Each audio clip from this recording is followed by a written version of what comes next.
Hi everyone, Dr. Lee here, and today we've actually got Mordecai. He's joining us to talk to you all about brachycephalic obstructive airway syndrome. And I thought it would be a good opportunity for us both to show you all about what happens with these little fellas.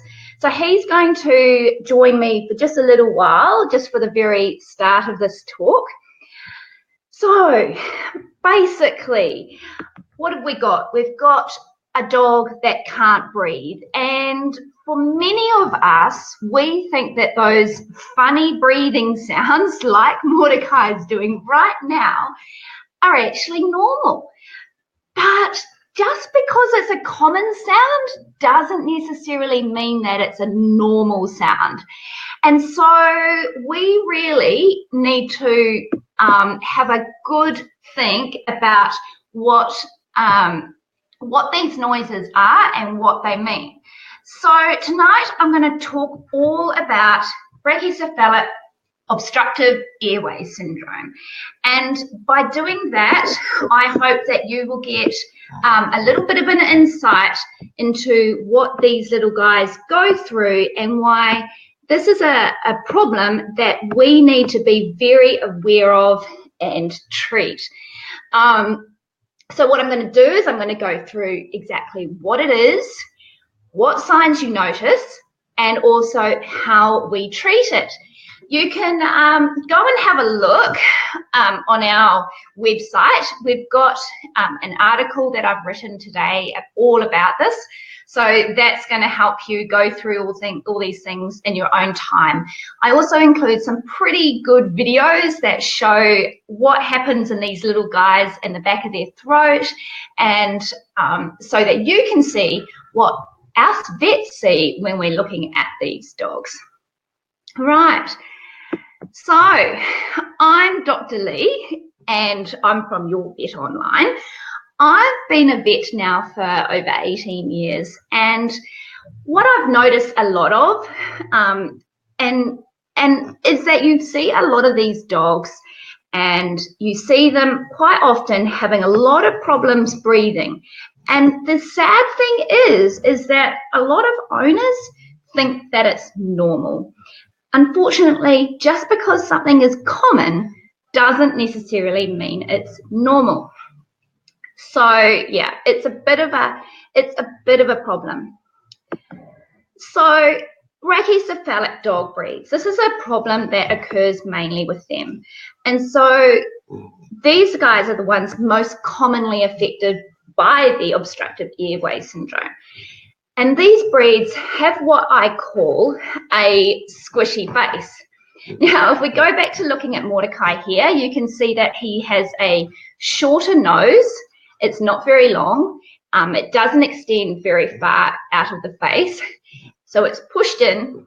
And then that also makes for a very, he's getting a little bit naughty here, but that makes the back of the pharynx quite distorted and causes the problems that we see there. So brachycephalic breeds are those that, okay, you can hop down. I've actually got a treat for him, and he can have that now because he's a good boy. Yeah, so basically, yeah, these breeds are breeds like your Shih Tzu, your Boxer, Mastiffs, French Bulldog, your English Bulldog, your Boston Terriers. And they have a much shorter skull compared to the other breeds, such as like a Labrador, a Heeler, those sorts of dogs. We also see in these brachycephalic breeds, they have what we call stenotic airways or nostrils. And basically this is when the nostril is very closed up. And I've got a picture here. I'll see if I can find that. Let me see here. Oh, maybe I'll just try this one here. You can see in this picture that the picture on your left shows a very stenotic airway. The nostrils are very, very closed looking. The one on the right-hand side is still quite stenotic. It's not completely normal. And so this dog will still have problems. But what we see when we go further down into the airway is that a lot of that airway, it's not just the nostrils, it's also the length of the airway back to the pharynx or the laryngeal area, and that can be distorted as well. So these dogs often have issues with their cartilage, and most of them have a elongated soft palate. So the soft palate, that's the part that's the soft part at the back of your throat. I will show you some more pictures later and we'll explain that a bit more. So they often have a soft palate that's elongated, and they also have, in some cases, as the disease progresses, they get what we call everted laryngeal saccules, and then possibly in those serious ones, they can actually get laryngeal collapse. And what we find with that is that's sort of like the horrible end stage when their larynx really doesn't function properly, and it's getting pretty serious. Also, there's a lot of dogs that will have a hypoplastic trachea, and this also contributes really badly to a lot of stress for these dogs. And so that's the main issue, is that these dogs have a stressed airway, and it becomes a welfare issue. So a little physics note, remember that if you've got a diameter, that when you decrease it by half, it actually increases the resistance by 4. So that's a big increase, and it can really affect the way these dogs are. It means that they often, not only can't they breathe, they often have problems with their gastrointestinal system. Sometimes you find that they vomit a lot, they may regurge a lot, and you have issues like that. So if we go back to the stenotic nares, we saw this picture before showing that there's the picture on the left shows that it's a little dog that's got very, very slit nostrils. Air really struggles to get into this area. You know, it's not easy for that dog to breathe. If your dog has that, I really encourage you to keep listening to me, because I'm going to talk a little bit later about the what surgeries we can do to fix this. And yeah, it's pretty serious, this one.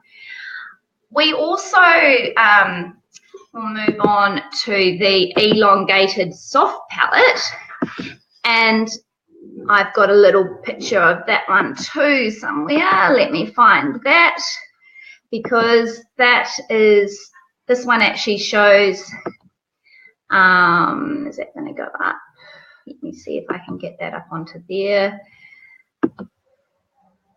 Let me see here. So here we've got a picture that shows what a elongated soft palate looks like before surgery, which is on the left, and you can see that there's the soft palate actually sits on that endotracheal tube. So that's the tube that we put down the windpipe to help your dog breathe when we're doing these surgeries. And then on the right-hand side, we can see that the actual windpipe is a little bit, you can see that the endotracheal tube is clear, and there's a bit of, there's a gap there, so the tissue isn't sitting on it. So that makes it, means that we've actually trimmed that tissue. If you go across to the my website, I have got an article which actually shows some of these in real time. I've got some videos, and they're pretty awesome. Like I think they're pretty cool. So you might want to have a look at that because they look really, really good. Okay, everted laryngeal saccules. Now, what we generally say is that our stenotic nares, which is our slit nostrils, and our elongated soft palate are often the first things that just about every brachycephalic dog has. So we call them the primary anatomy problem, if you will. As the condition gets worse and we have increased resistance over time, and that those airways have to work harder and harder to get that air down into the lungs, what we get is our saccules start to actually evert, and that's a real problem. Now I'm just going to look for another picture for you because I think I've got one here. This one has, let me see here. Yes, this one here. So this one shows a couple of things. This one, if you can see on there, the grey pink sort of tissue at the back, that is an everted saccule. And these, you can see there is no airway in this poor dog. There's no air that's able to get in. Hey, Leah, I'm glad you're here. Ask any questions. I know that you've got a little Frenchie, which we can see on your picture there. So, yeah, if you've got any questions, just make sure you ask. So, yeah, so these little saccules evert like that, and they occlude the airway. And, yeah, it's basically they stop the air going into the system, down into the trachea. The other thing, actually, I might put that picture up again. I'll see if I can do that, because I got this picture actually from a video, and when I did this, you could actually see that whole airway just doesn't move, and basically this is called laryngeal collapse. And when this happens, it's really quite serious. And what happens is the cartilage and the musculature all weakens to a point where the whole larynx just collapses on itself. And it does this because of that negative pressure in that airway. Guys, this is really life-threatening. We don't want this to happen to our dogs. These dogs can't eat easily. They can't exercise. Even a walk to the mailbox is often too much. They overheat because, don't forget, dogs regulate their temperature by panting. They have to have that airflow to help them to regulate their temp. So I don't know about you, but every year, especially in summer, we hear those horror stories, you know, where a poor dog owner has come home to find that their dog has just died. They're finding a dead dog in their backyard, and they're usually a brachycephalic dog, and I can just about guarantee that it would be because of this problem. It is serious stuff, guys, really serious stuff. The next thing I was going to talk to you about quickly is the hypoplastic trachea. Now, this is found a lot in English bulldogs, and basically this is when instead of the trachea being nice and round and big, it's really, really tiny, and it's a little thin one. In my article, I've written I've got some nice X-ray pictures there, so you can have a look. It's really common in bulldogs.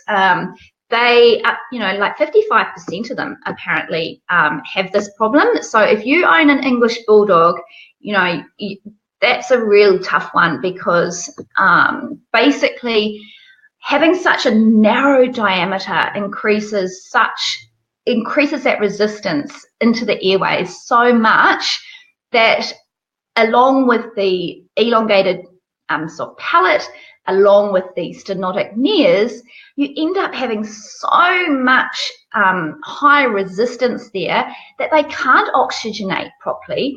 The next thing we know, their ventilation is really disturbed. They get pulmonary hypertension, and the next thing we know, they've got right-sided heart failure, and one day they just drop dead. So yeah, really, really, really common. What's this that Glenn's saying here? Gosh, Glenn Collink. Now, Glenn's a veterinarian in Sydney. He actually breeds Frenchies as well, so that's pretty cool. So he says he knows of 8 just this past summer that died suddenly due to their airways. Yeah, guys, it's such a big problem, and these surgeries that I'm going to be discussing helps. It's not the only thing that we should be doing. We really need to be looking at the way we breed these dogs and trying to ensure that we don't breed dogs with really flat noses. We want to give them some length and improve that breed. Right, let me see. Let's go on to the surgery. So this surgery, you may have heard it before, and it's called the BOAS surgery, or the Brachycephalic obstructive airway syndrome surgery. And basically, every single dog that's a brachycephalic has this syndrome, and it's just a matter of how severe it is. Now, if you have not bought a dog before and you don't own a dog, make sure that you budget to have little Mordecai. Mordecai, do you want a treat? He's running amok in here. He can have his little treat, keep him quiet. Yeah, if you're going to buy a dog, make sure you've got funds set aside so that you can afford to get the surgery performed on your dog, because generally speaking, every single one of them will need it. If you've already got your dog and you haven't had the surgery done on it, I plead with you, can you please talk to your veterinarian about it? Because it might not, your dog may not need all the parts of the surgery, because there's a few parts to it, but it's likely that even just opening up the nostrils will help. So please, it's not a surgery that we want to do. Unfortunately, breeds have, the breed is, it's happened. They've bred them like this, so this is what happens. We need to do it sooner rather than later, because remember what I said, as this syndrome takes place and as that air resistance keeps building up over long term, and I'm talking for some pets it can be very early days, within a year of age, others it will take longer, but you notice how like old brachycephalic dogs, like the old pugs and the old Frenchies and bulldogs, they all tend to have a degree of having trouble breathing.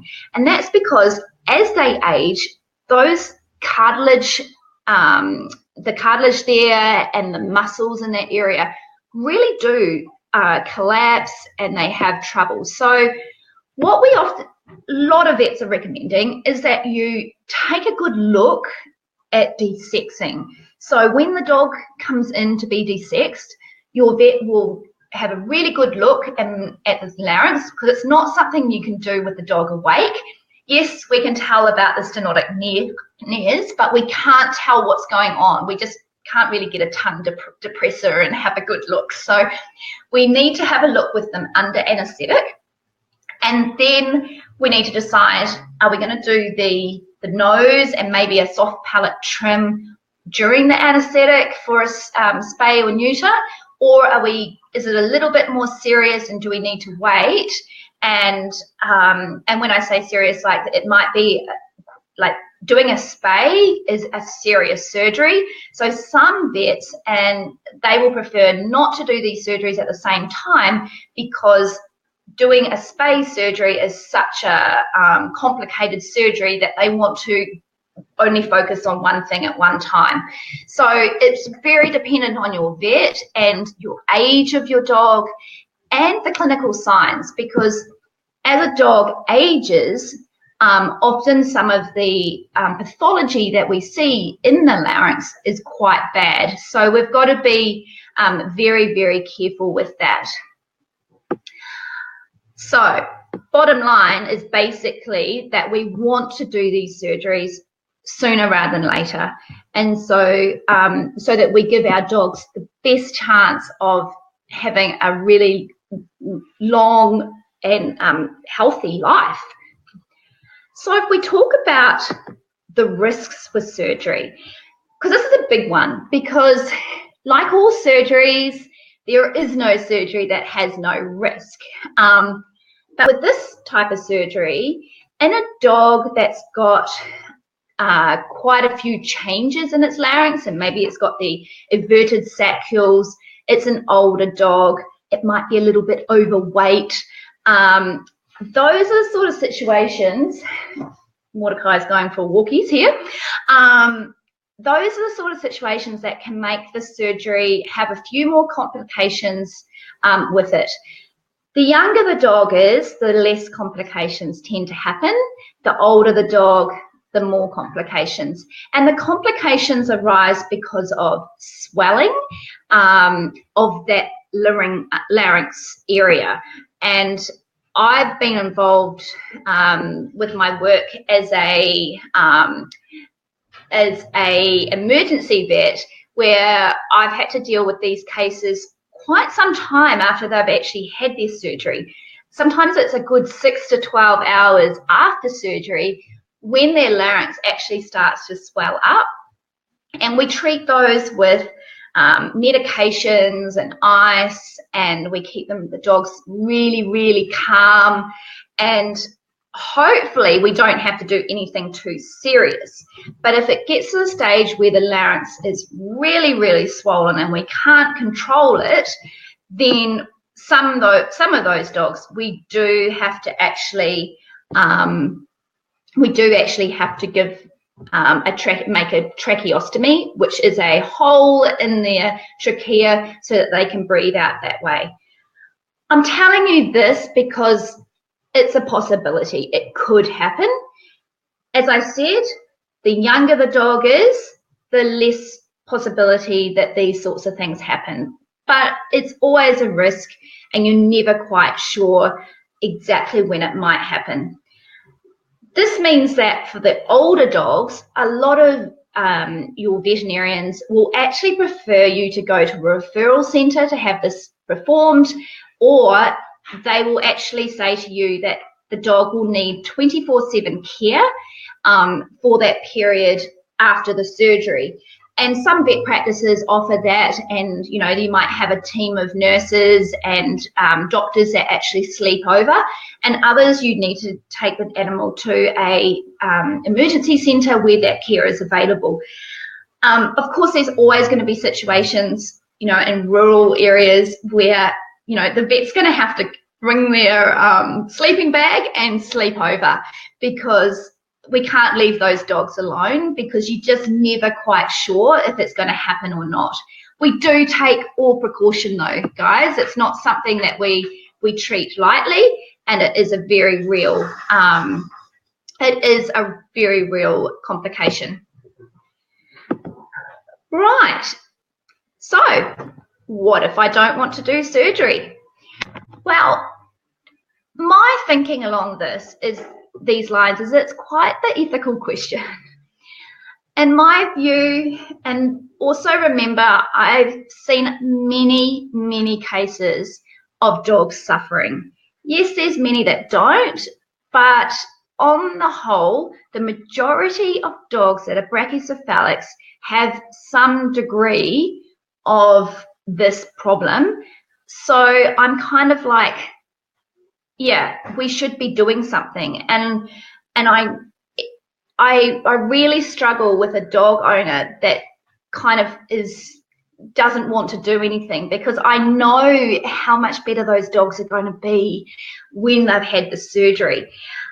It's so sad for me and a lot of my colleagues, because I consider these dogs ticking time bombs. You know, they absolutely. Mordecai's mum's just arrived. Yay! Thank you.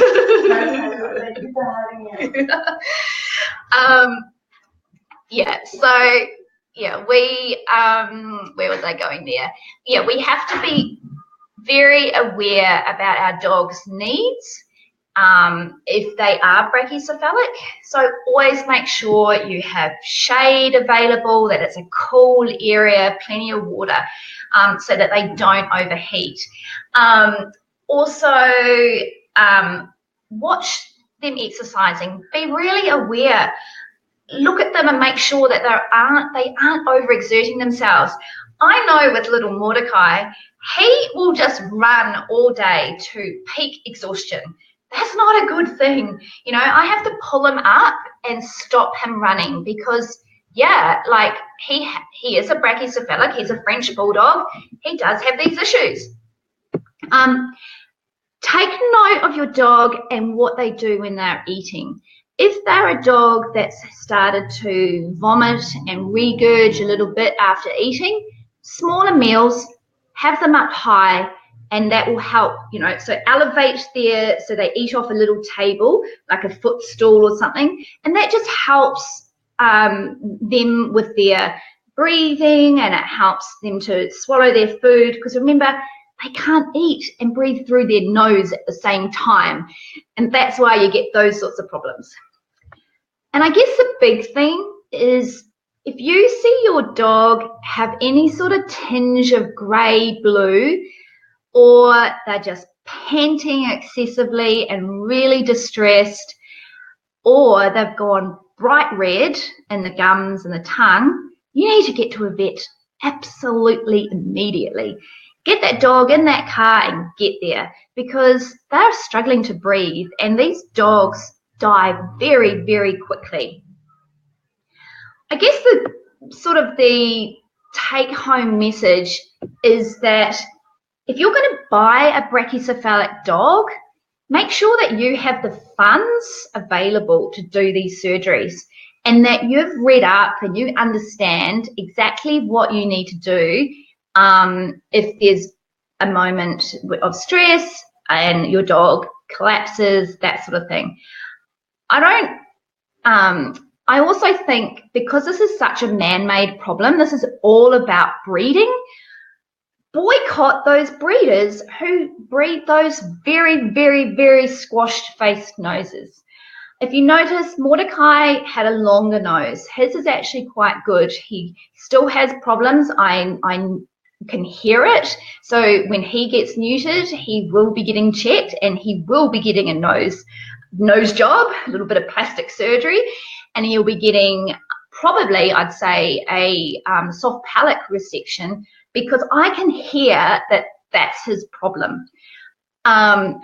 It's hopefully we don't have everted saccules yet, and I doubt whether there's, from just the noises he makes, I don't think there's any laryngeal collapse, but he's only about 6-7 months old, so we're in that good time where we can make sure that he's all good.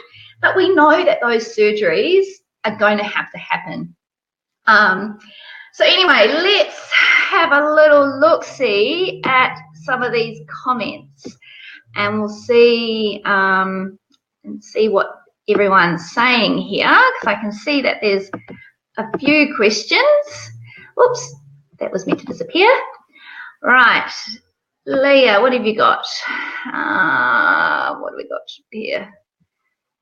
Oh no, this is Lisa. Lisa, are these issues as a result of humans designing more and more over time and changing the original breed looks?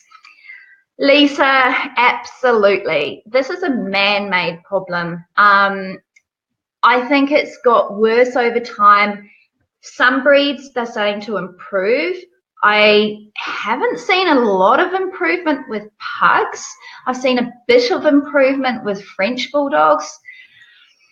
Yeah, bulldogs, it's still a bit, yeah. I mean, the thing is, I wouldn't, and I know like there's lots of breeders out there that do the right thing, and there's lots of things to have to think about when you are a breeder. You know, you have to think about think, you know, like, are their hips okay? Have they got any other genetic problems and that sort of thing? So this is just one of many things that we do have to think about when breeding. But I do think it's got to the stage where these dogs, we do have to be a lot harder. I would go for breeders that are part of the kennel club, or if they, you know, because a lot of the kennel clubs are getting stricter on this.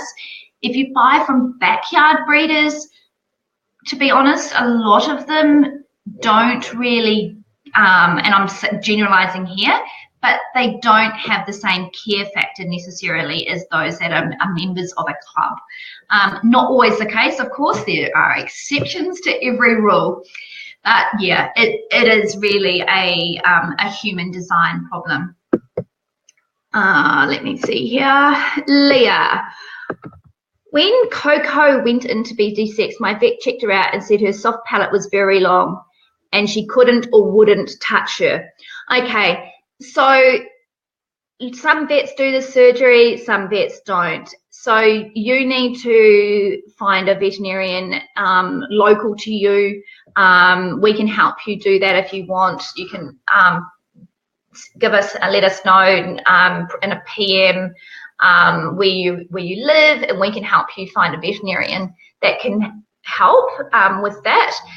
Because yeah, it's seriously, if she's saying it's very, very long, then it's likely you need to do that surgery. And as I said before, sooner is better than later.